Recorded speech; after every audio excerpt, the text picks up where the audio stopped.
Good morning friends. तो चलिए आज अपन शुरू करते हैं राजस्थान का इतिहास। राजस्थान जीके के सेक्शन में आज सबसे पहले अपन पढ़ना शुरू करेंगे राजस्थान का इतिहास। राजस्थान के इतिहास में अपन क्या क्या पढ़ेंगे, सबसे पहले आज अपन ओवरव्यू देखेंगे, इतिहास क्या होता है, राजस्थान के इतिहास के बारे में देखेंगे, किसने कौन सी पुस्तक लिखी, राजस्थान के इतिहास का जनक किसको कहा जाता है, राजस्थान के इतिहास के स्रोत क्या क्या है, ठीक है। और राजस्थान उसके बाद में अपन राजस्थान के इतिहास के कितने टाइप के होते हैं, जैसे प्राग ऐतिहासिक काल, अध ऐतिहासिक काल, ऐतिहासिक काल क्या होता है, कैसे होता है। उसके बाद में अपन राजस्थान का प्राग ऐतिहासिक काल से अपना आगे से शुरू करेंगे और राजस्थान के प्राग ऐतिहासिक काल और राजस्थान के प्रमुख प्राग ऐतिहासिक स्थल और सिंधु सभ्यता के स्थल अपना प्रथम टॉपिक होगा जो अपने सिलेबस से होगा। पर ये आज समझना जरूरी है क्योंकि इसको समझेंगे तब अपने को आगे की बातों में प्रॉब्लम नहीं आएगी। तो चलिए शुरू करते हैं राजस्थान का इतिहास। सबसे पहले इतिहास किसको कहते हैं? इतिहास किसको कहते हैं?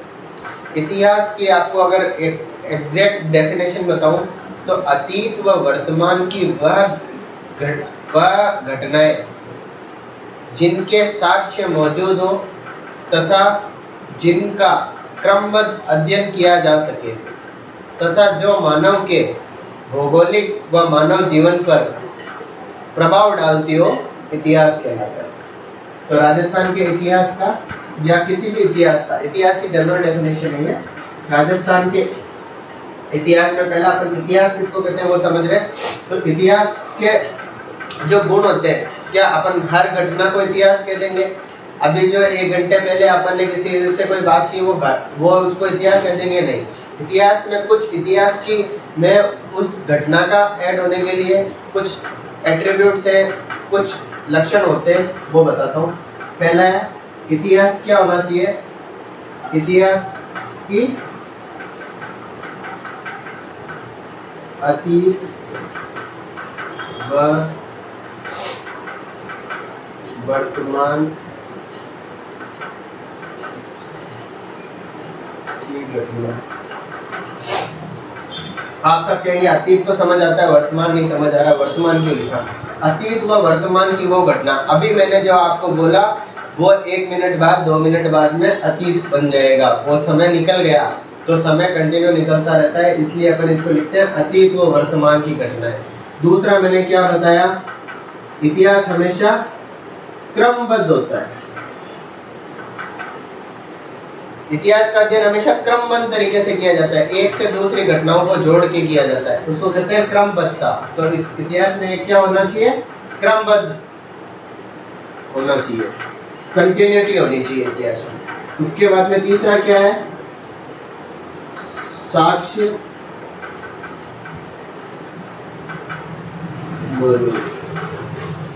उस चीज के प्रमाण मौजूद होने चाहिए कि वो मानव जीवन पे कोई ना कोई प्रभाव डाल रही है। जैसे साक्ष्य में क्या क्या आ सकते हैं? पुरातात्विक साक्ष्य आ सकते हैं, अभिलेख आ सकते हैं, शिलालेख आ सकते हैं, ताम्रपत्र आ सकते हैं, सिक्के आ सकते हैं। उसके अलावा लिखित साक्ष्य आ सकते हैं जिसमें विभिन्न अलग अलग साहित्य आ सकते हैं, वैदिक साहित्य आ सकते हैं, किसी साहित्यकार की पुस्तक आ सकती है जिसमें उसका वर्णन मिलता हो तथा जो प्रमाणिक हो, उसको कहते हैं साक्ष्य मौजूद हो। चौथा एट्रीब्यूट क्या आना चाहिए? चौथा एट्रीब्यूट होता है मानव जीवन व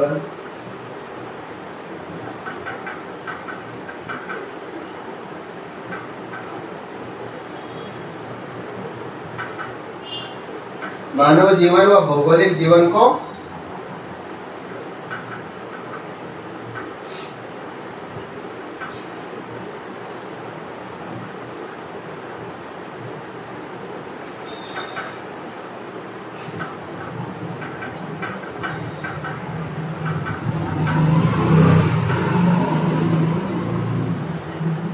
मानव जीवन व भौगोलिक जीवन को प्रभावित करता हो। इसके इतिहास के जो मुख्य 4 घटक होते हैं वो यही है: अतीत व वर्तमान की घटनाओं का क्रमबद्ध अध्ययन जिसका साक्ष्य मौजूद हो तथा जो मानव जीवन व भौगोलिक जीवन को प्रभावित करता हो, इतिहास कहलाता है। अब मैंने आपको ये अलग अलग क्यों लिखवाया पॉइंट वाइज, मैं आपको एक डेफिनेशन के रूप में भी लिखा सकता था, ये इसलिए लिखा है, ये 4 बार ऐसा क्वेश्चन आ चुका है, 4 बार क्वेश्चन आया। इतिहास है ये अपने यूपीएसआई में, यूपीपीसीएस में, उसके अलावा आईएएस प्री में, और उसके अलावा एक किसी और एग्जाम सेंट्रल लेवल के एग्जाम में ये क्वेश्चन पूछा था, जिसमें ऊपर क्वेश्चन था इतिहास है, फिर बाद में नीचे उसका दिए रखा है अतीत व वर्तमान की घटना। सेकंड ऑप्शन था जिनका क्रमबद्ध अध्ययन किया जा सके। चौथा था साक्ष्य मौजूद हो तथा मानव जीवन। तीसरा था साक्ष्य मौजूद हो तथा मानव जीवन व भौगोलिक जीवन को प्रभावित करता हो। और चौथा था उपयुक्त सभी। इसका आंसर था उपयुक्त सभी। लोगों ने इसका जो ये ऑप्शन था ज्यादातर अतीत व वर्तमान की घटनाओं का आंसर टिक किया था।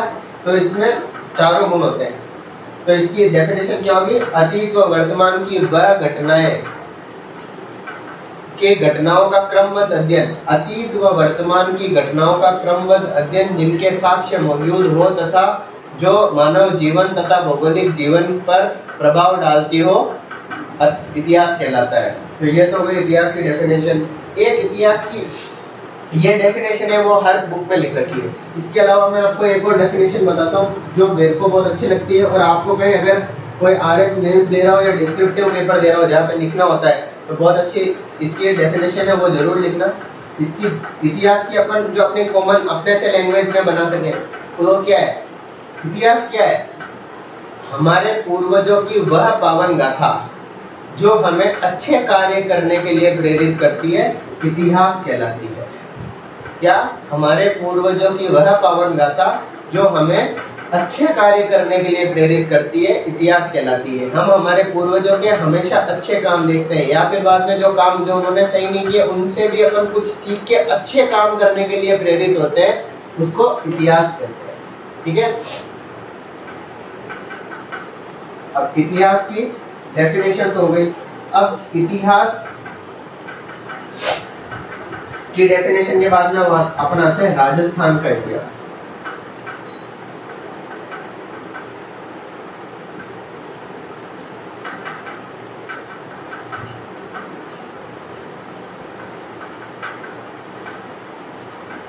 राजस्थान का इतिहास।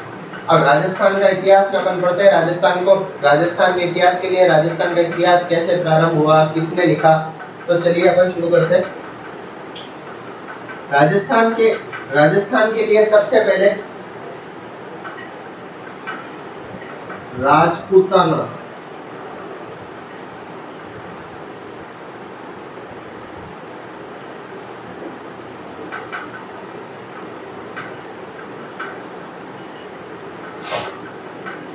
राजस्थान के लिए सबसे पहले राजपूताना शब्द का प्रयोग होता था।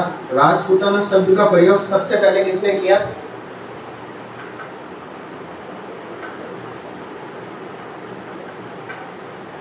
जॉर्ज थॉमस ने। कब किया? 1800। कैसे किया? कौन थे? पहले तो सबसे पहले समझते हैं जॉर्ज थॉमस कौन थे। जॉर्ज थॉमस आयरलैंड के निवासी थे और इन्होंने ये इंडिया में आए और भारत में ये बीकानेर के राजा के यहाँ पे जीवन पर्यंत वहीं रहे और वहाँ पे इन्होंने अपनी सेवाएं दी तथा वहाँ पे इन्होंने अपनी पुस्तकें लिखी। उनकी एक पुस्तक है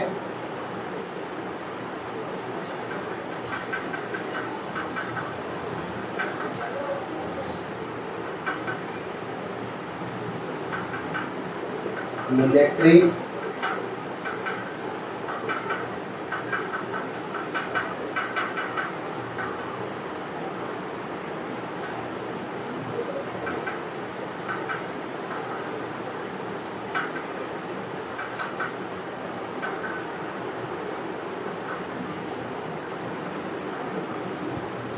इनकी एक पुस्तक है military memoirs of George Thomas. इन्होंने इस पुस्तक में सबसे पहले राजस्थान के लिए राजपूताना शब्द का प्रयोग किया। ठीक है। निवासी कहाँ के थे?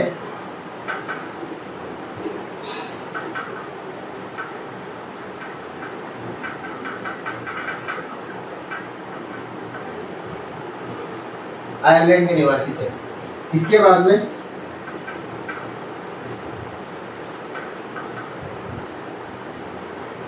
राजस्थान शब्द के प्राचीनतम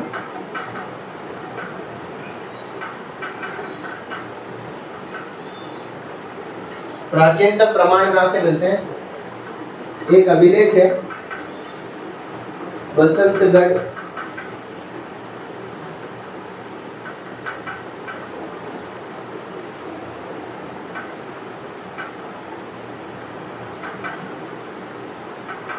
कहाँ लगा हुआ है?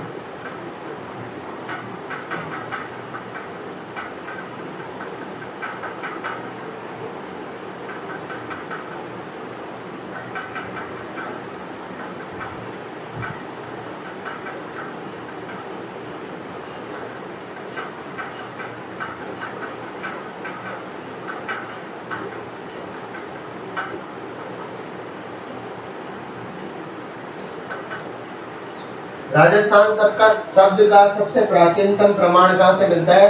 बसंतगढ़ अभिलेख है जो सीमल माता मंदिर है।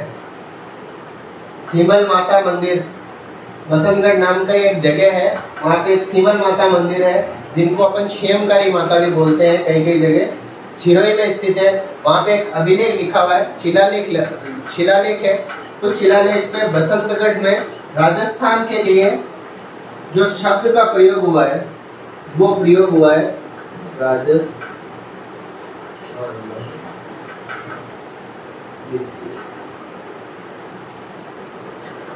राजस्थानादित्य नाम से शब्द का प्रयोग हुआ है सबसे पहले राजस्थान के लिए प्राचीनतम प्रमाण। आप एक बात का ध्यान रखना, कहीं पे प्राचीनतम लिखा हुआ है, कहीं पे लिखा हुआ है प्रथम। प्राचीनतम हमेशा पुरातात्विक स्रोत होते हैं, या तो कोई ना कोई अभिलेख होगा या कोई साक्ष्य होगा, मृदभांड होगा, उसको कहते हैं पुरातात्विक। और हमेशा प्राग ऐतिहासिक काल से जो चीज होगी या फिर बाद में जो चीज होगी वो सबसे प्राचीनतम है। और राजस्थान, अब इसमें राजस्थानादित्य शब्द का प्रयोग हुआ है, एकदम एग्जैक्ट राजस्थान शब्द का प्रयोग नहीं हुआ। अब अपन देखते हैं राजस्थान शब्द का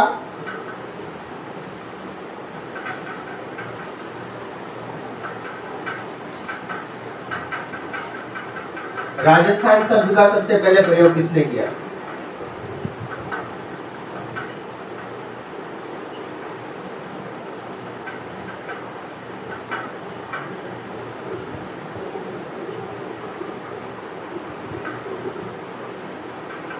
राजस्थान शब्द का प्रथम प्रयोग किसने किया था?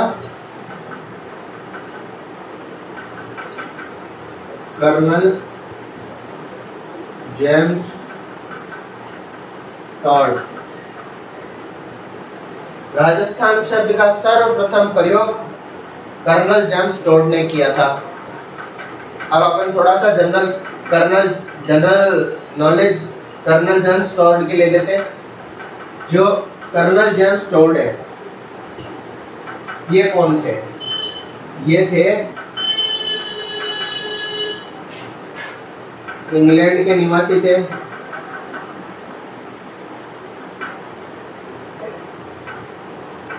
कर्नल जेम्स टॉड थे, वो इंग्लैंड के निवासी थे। मेवाड़ व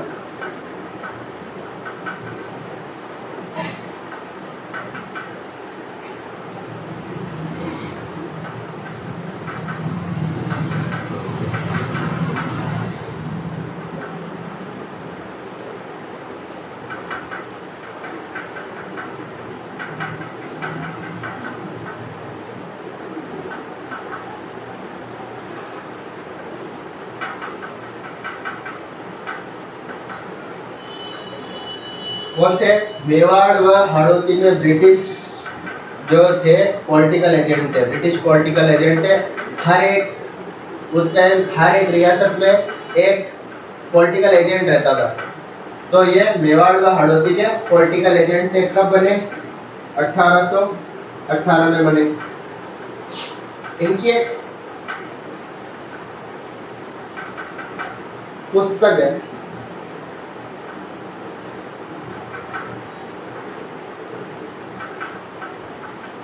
Annals and एंटीग्विटी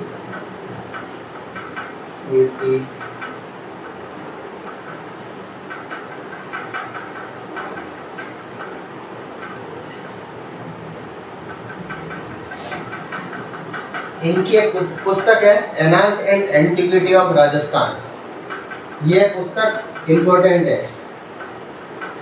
इसके लेखक कौन है? Colonel James Tod. ये क्वेश्चन बहुत बार राजस्थान के एग्जाम्स में आया हुआ है। ये annals and antiquity of Rajasthan किसके द्वारा रचित है? कर्नल जेम्स टॉड के द्वारा रचित है। ठीक है, और कर्नल जेम्स टॉड के बारे में जानते हैं थोड़ा सा। राजस्थान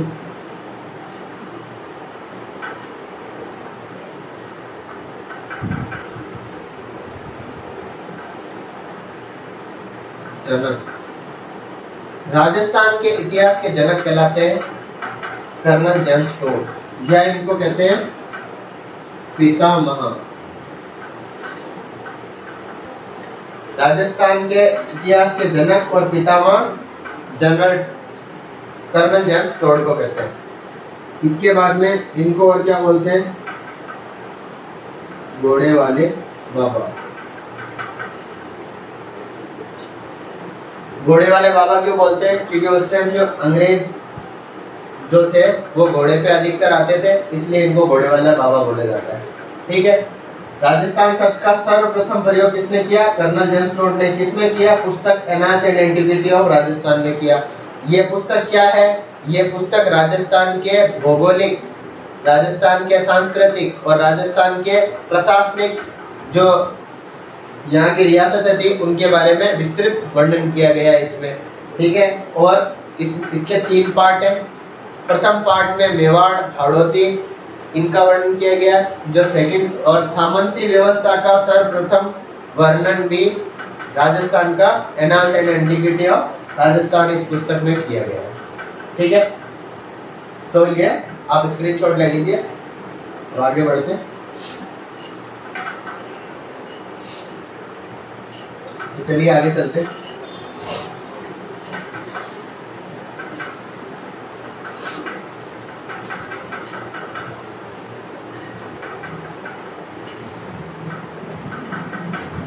इतिहास के स्रोत।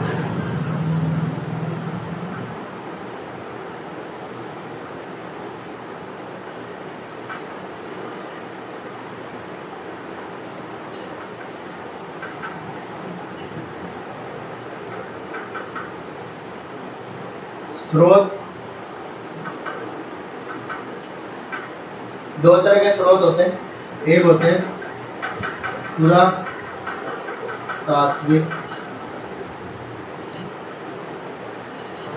स्रोत, एक होते हैं साहित्यिक स्रोत।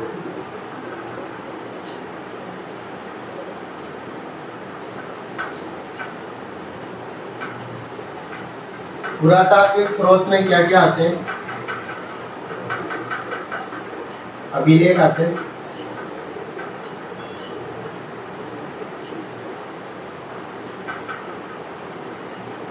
मृत कांड आते हैं, मोहरें आती है, सिक्के आते हैं,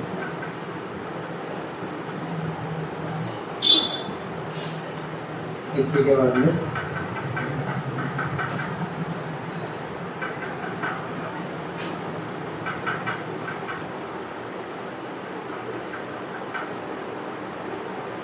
नोट आते हैं।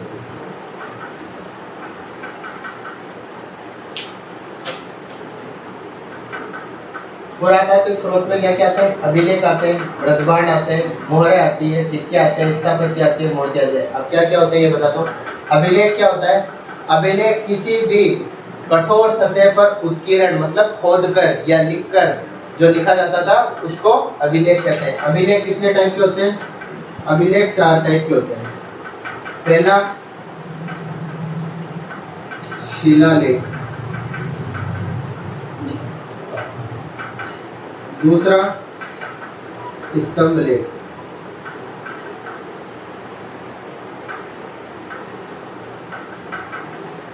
तीसरा गुहा अभिलेख। चौथा ताम्रलेख।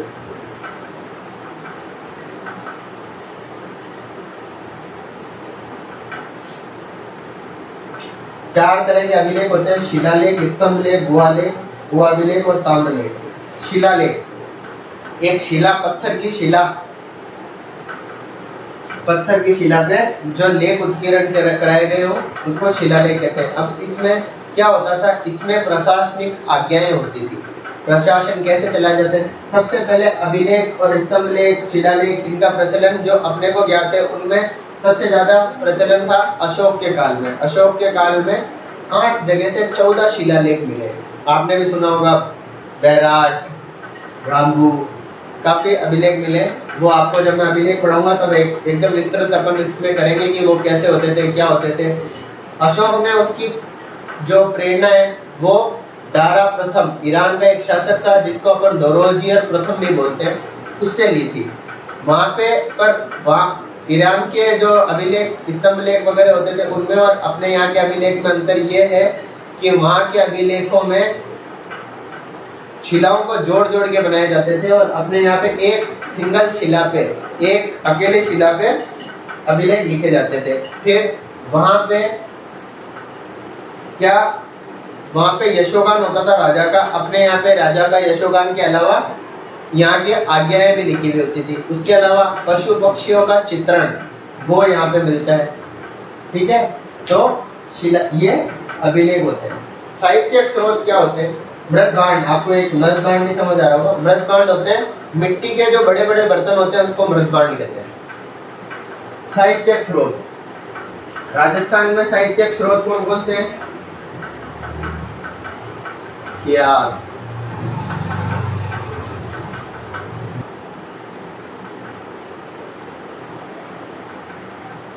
रासो, वेली,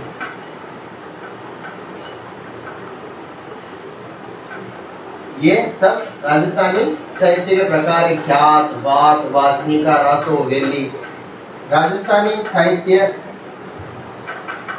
अब अपन राजस्थानी साहित्य के बारे में थोड़ा थोड़ा सा मैं आपको एक का ओवरव्यू दे देता हूँ।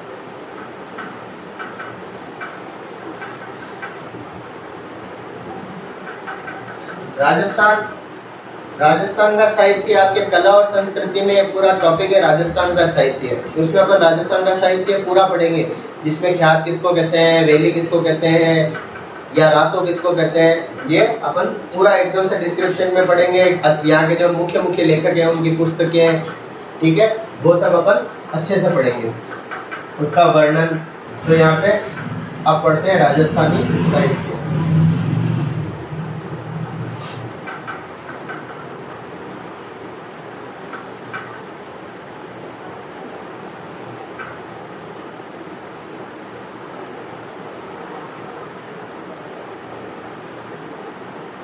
शैली, राजस्थानी साहित्य की शैली कौन सी है? गद्य व पद्य। गद्य व पद्य दोनों शैलियों में राजस्थान का साहित्य लिखा हुआ है। इसको बोलते हैं चंपू शैली। जो साहित्य गद्य और पद्य दोनों में लिखा हुआ उसको कहते हैं चंपू शैली। आपने शैली में डिंगल और पिंगल, डिंगल और पिंगल नाम से दो शैलियां पड़ी होगी। डिंगल और पिंगल क्या है? डिंगल मतलब किसी चीज को बड़ा चढ़ाकर बताना, उसको कहते हैं डिंगल। डिंगल साहित्य जो चारणों के साहित्य है वो ज्यादातर डिंगल साहित्य है। या फिर आप ये बोलो मारवाड़ की तरफ के या फिर बाद में अपने बीकानेर की तरफ के जितने भी ज्यादातर साहित्य है वो सब डिंगल शैली में लिखे गए साहित्य। जबकि पिंगल शैली जो जैसा है वैसा ही लिख देना, ये अधिकतर पद्य में लिखी जाती है। तथा पिंगल शैली के साहित्य ज्यादातर कहाँ पे मिलते हैं? भरतपुर, धौलपुर, अलवर, जयपुर, यहाँ के जो भी मिलते हैं वो सब पिंगल शैली के मिलते हैं। दादू दयाल की जितने भी वाणियां हैं वो पिंगल शैली की वाणियां, ठीक है। उसके अलावा डिंगल शैली का आपको एग्जाम्पल बताऊं, उदाहरण बताऊं तो डिंगल शैली का है मारवाड़ रा परगना रे विगत, मूणोत नैनसीरी ख्यात, ये सब डिंगल शैली में लिखे गए, मतलब बड़ा चढ़ाकर बोलना, डींग हाँकना। डिंगल कहाँ से आया? डींग हाँकने से डिंगल आया शब्द, ठीक है। तो ये शैली डिंगल शैली। अब आपको मैं ख्यात, ख्यात मतलब किसी वंश की या किसी भी है ना अपने शासन के वंश की बातों को, उनके अच्छे जो काम किए गए उनको, उनकी प्रशासनिक व्यवस्थाओं को जो उत्कीर्ण कराया जाता है वो उसको कहते हैं ख्यात। ख्यात को लिखने वाले जो लेखक होते हैं उसको पंचोली कहते हैं। क्या बोलते हैं? पंचोली। इसका एग्जाम्पल आपको दे देता हूं। मुहणोर नेणसी ख्यात और दयाल दास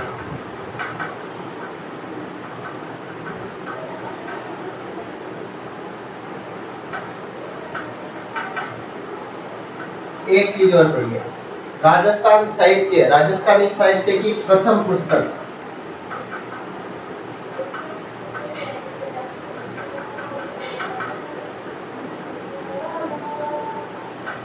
राजस्थानी साहित्य की जो प्रथम पुस्तक है वो है कुवल्यमाला।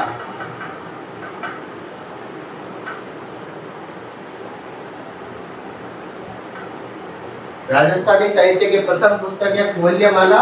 इसको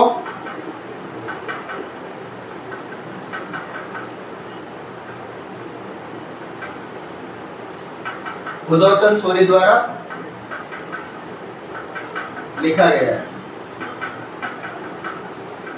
राजस्थानी साहित्य की प्रथम पुस्तक है कुवल्यमाला, जिसको लिखा गया है उदोतन सूरी द्वारा। उदोतन सूरी कौन थे? उदोतन सूरी भीनमाल जालोर के एक लेखक थे, जिन्होंने कुवल्यमाला नाम का एक ग्रंथ लिखा है, ठीक है। ये जो कुवल्यमाला नाम से ग्रंथ है ये बहुत सारे पेपर में पूछा गया है, तो आपको ये ध्यान रखना है। कुवल्यमाला के लेखक कौन है? उदोतन सूरी, ठीक है। ये राजस्थान के इतिहास की प्रथम पुस्तक कहलाती है। ये राजस्थान के, ये पुस्तक लगभग तीसरी से चौथी शताब्दी की पुस्तक है, ठीक है। क्या उसके बाद में अपन, इसके बाद में है क्या, के बाद में जो बात होती है, बात को क्या मतलब? बात का मतलब है अपभ्रंश में बोला जाता है बात। बात मतलब किसी के बारे में कहानी सुनाना, उनको कहते हैं अपन बात। उसके अलावा वेली, वेली जैसे वेली साहित्य, वेली साहित्य का है वेली किशन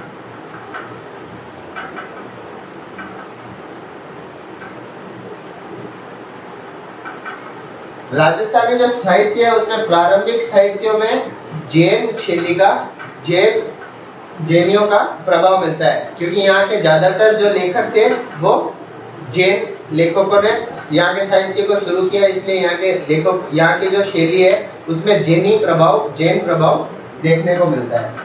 तो ये है राजस्थान का साहित्य। अपन राजस्थान का साहित्य पूरा चैप्टर पढ़ेंगे, जिसमें अपन एकदम पूरा डिस्क्रिप्शन में पढ़ेंगे कि किसने क्या लिखा है, किसने किसकी कौन सी पुस्तक प्रसिद्ध है, उस पुस्तक के अंदर क्या लिखा है, ये सब अपन पढ़ेंगे। अब चलिए इसके बाद में आते हैं अपन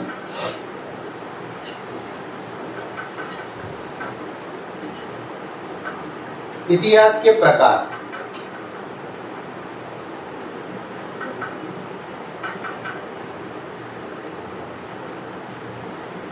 इतिहास तीन प्रकार का, इतिहास को तीन भागों में बांटा गया है।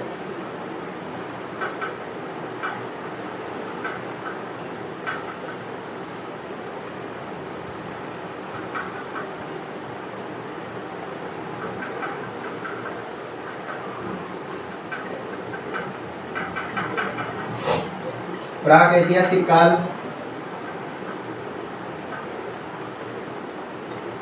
अर्ध ऐतिहासिक काल,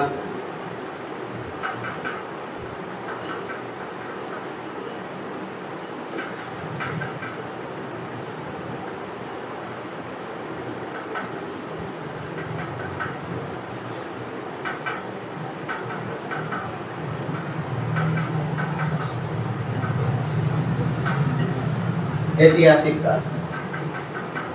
3 टाइप में बांटा गया है, प्राग ऐतिहासिक काल, अध ऐतिहासिक काल और ऐतिहासिक काल। प्राग ऐतिहासिक काल क्या होता है? लिखित साक्ष्य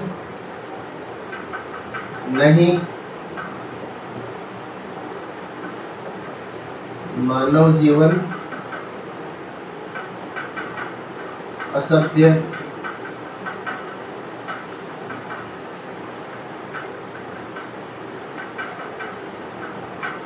पुरातात्विक स्रोत। पता कहां से लगा? पुरातात्विक स्रोत।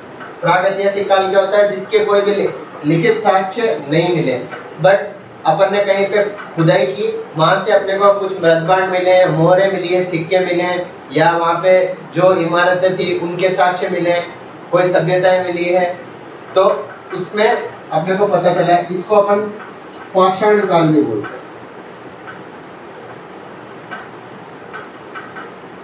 प्राग ऐतिहासिक काल में मानव जीवन क्या था? असभ्य था। वो शिकारी प्रवृत्ति का था, घुमक्कड़ था, कोई स्थायी वो नहीं था। पत्थर, पाषाण काल क्यों बोला गया? क्योंकि वो पत्थरों के हथियार, पत्थरों का पे ज्यादा निर्भर था। पत्थरों के हथियार, क्लीवर, हैंडेक्स वगैरह मिले, जिनके कारण इसको पाषाण काल कहा गया। अध इतिहास काल किसको बोला गया?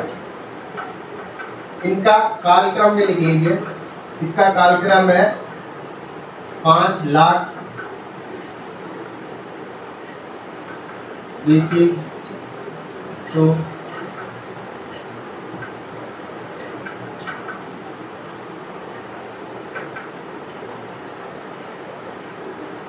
इसका है 1750 BC।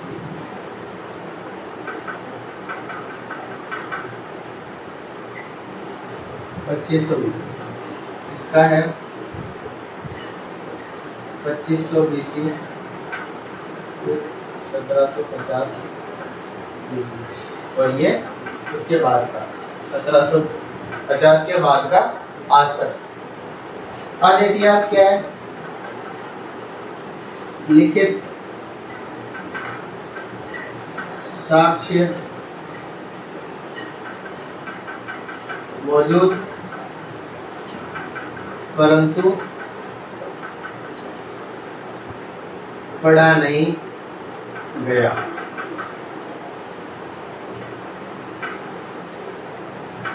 सेकेंड,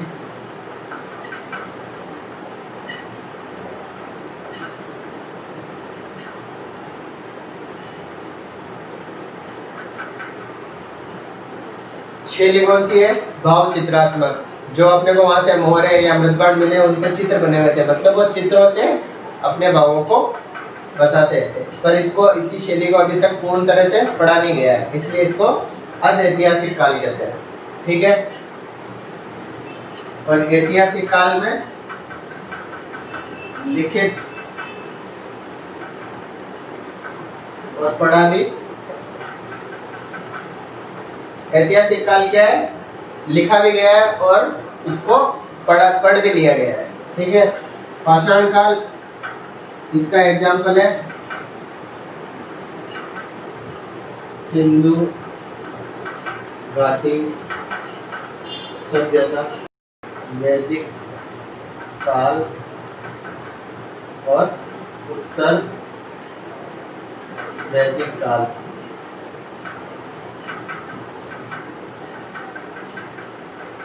और अभी का जो समय है, इसमें एक चीज और लिखिए, लिखी ज्ञान नहीं। इतिहास को अपन कितने भागों में बांटते हैं? 3 भागों में बांटते हैं, प्राग ऐतिहासिक काल, अध ऐतिहासिक काल और ऐतिहासिक काल।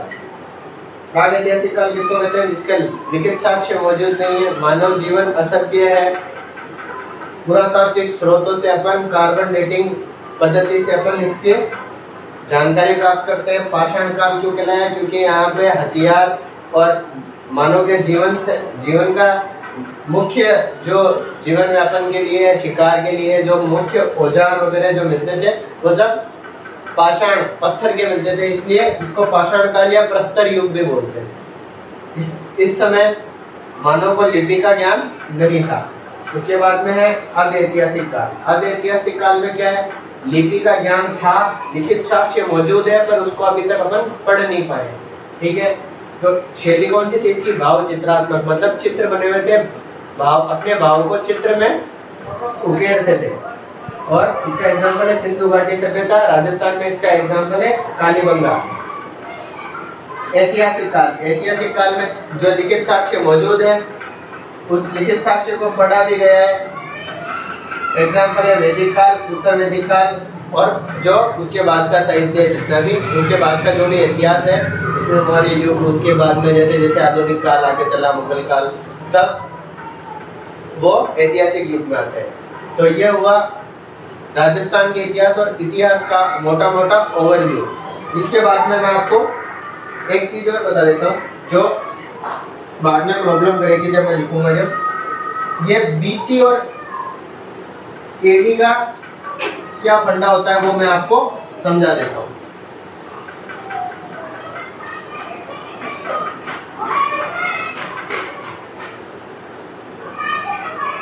इतिहास में ये कभी लिखा हुआ मिलेगा आपको ईस्वी, कभी लिखा मिलेगा ईसा पूर्व, या फिर बीसी और एडी। तो उसमें कई लोग कंफ्यूज हो जाते हैं, तो मैं आपको बता देता हूँ। जैसे ये टाइम है जब एक ईसा मसीह का जन्म हुआ। जो ईसा मसीह का जन्म है उसको अपन क्या मानते हैं, जीरो।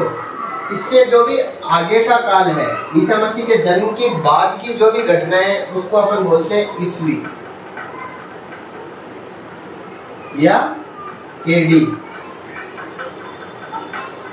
ये और ईसा मसीह के जो पहले की जितनी भी घटनाएं, ईसा मसीह का जो जन्म हुआ था उससे पहले की जितनी भी घटनाएं हैं उसको अपन बोलते हैं ईसा पूर्व। ईसा कहां से आया है, ईसा मसीह से, या फिर इसको बोलते हैं बीसी, बिफोर क्राइस्ट। ठीक है, ये हमेशा उल्टी चलती है। जैसे अपन कोई भी कालक्रम अगर ईसा पूर्व में बताएंगे तो अपन बताएंगे 300 ईसा पूर्व से 200 ईसा पूर्व, मतलब 300 ईसा पूर्व ज्यादा पुराना है, 200 ईसा पूर्व कम पुराना है। और ईस्वी में अगर अपन समय बताते हैं तो अपन बताते हैं 4 चौथी ईस्वी से 5वीं 572 मान लिया, इधर मान लिया 432 ईस्वी से 572 ईस्वी। तो इधर अपन बढ़ते क्रम में चलेंगे और ईसा पूर्व में हमेशा अपन ज्यादा से कम की तरफ आएंगे। तो ये आपको मैं आगे जब प्राग ऐतिहासिक काल पढ़ाऊंगा उसमें बार बार लिखूंगा, इसलिए मैंने आपको पहले ही बता दिया। अब इसके बाद में जो आपका टॉपिक शुरू होगा वो राजस्थान के इतिहास का प्रथम टॉपिक जो आपके सिलेबस में दिया हुआ वो वही है, प्राग ऐतिहासिक काल और राजस्थान के प्राग ऐतिहासिक स्थल, जिसमें अपन बागोर, गणेश्वर, इसके अलावा जो आद्य इतिहास के सिंधु घाटी सभ्यता के जो है गिलुन, अपने कालीबंगा, उसके बाद में अपन रंगमहल वगैरह, नो की सभ्यता, इन सब के बारे में पढ़ेंगे कि उसके उत्खनन किसने किया, उसकी खोज किसने की, वहाँ से क्या क्या अपने को साक्ष्य मिले हैं, या फिर कार्बन डेटिंग पद्धति क्या होती है, वो सब मैं कल आपको नेक्स्ट क्लास में समझाऊंगा। तो अगर आपको वीडियो अच्छा लगा है तो इसको सब्सक्राइब कीजिए, लाइक कीजिए, चैनल को अभी तक नहीं सब्सक्राइब किया तो आप सब्सक्राइब कर लीजिए और वीडियो को शेयर कीजिए अपने फ्रेंड्स वगैरह के साथ, ताकि इसका फायदा उनको भी हो। और अगर आपके कोई सजेशन या क्वेरी हो वो आप कमेंट बॉक्स में जरूर लिखिएगा, मैं आपके सजेशन और क्वेरी का जवाब जरूर दूंगा। और आपका कोई अच्छा सा सजेशन हो पढ़ाने करने में, या आपको कोई टॉपिक पढ़ना हो तो आप मुझे कमेंट बॉक्स में जरूर लिखिएगा। थैंक यू, मिलते हैं कल। Thank you very much.